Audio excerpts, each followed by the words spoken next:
बहुत समय पहले, जब पृथ्वी पर रात और दिन के बीच की सीमाएं मिट रही थीं, तब एक राक्षस था, काल सूर्य। वह अंधकार को खा जाता था। उसकी शक्ति इतनी थी कि सूरज भी उसके सामने फीका पड़ जाता। देवताओं ने मिलकर कहा, यदि यह यूं ही बढ़ता गया, तो प्रकाश का अस्तित्व ही मिट जाएगा। तभी भगवान विष्णु ने घोषणा की, अंधकार को केवल वही मिटा सकता है जो भीतर का प्रकाश जगाए। लेकिन कोई नहीं समझा कि विष्णु जी का अर्थ क्या है। इसी बीच एक साधारण मानव, दीपानंद, अपने गांव में रहता था। उसका नाम तो दीपानंद था, लेकिन उसके घर में कभी दीप नहीं जलता था, क्योंकि वह बहुत गरीब था। एक दिन उसने देखा कि गांव पर काल सूर्य का साया छाने लगा है। सूरज उगता, पर रोशनी नहीं फैलती।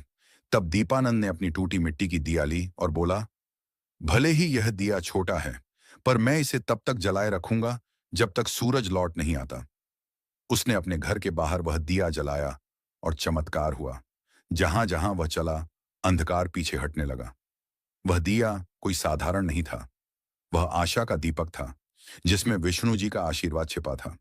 दीपानंद ने काल सूर्य के महल तक पहुंचकर वह दिया उसके सामने रख दिया। काल सूर्य हंसते हुए बोला, क्या तू एक मिट्टी के दीपक से मुझे हरा देगा? दीपानंद बोला, तेरा अंधकार बाहर है, लेकिन मेरा प्रकाश भीतर है। और जैसे ही यह कहा, वह दिया काल सूर्य के हृदय में समा गया।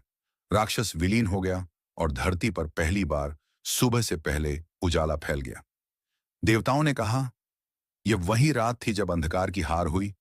इसीलिए आज इसे छोटी दिवाली या नरक चतुर्दशी कहते हैं, क्योंकि यह अंधकार रूपी नरक के नाश की रात है। तब से हर घर में छोटी दिवाली की रात दीप जलाए जाते हैं, ताकि कोई भी अंधकार, चाहे बाहर का हो या भीतर का, फिर कभी लौट न सके। संदेश: छोटी दिवाली हमें सिखाती है कि बड़ा युद्ध तलवारों से नहीं, बल्कि एक छोटे दीप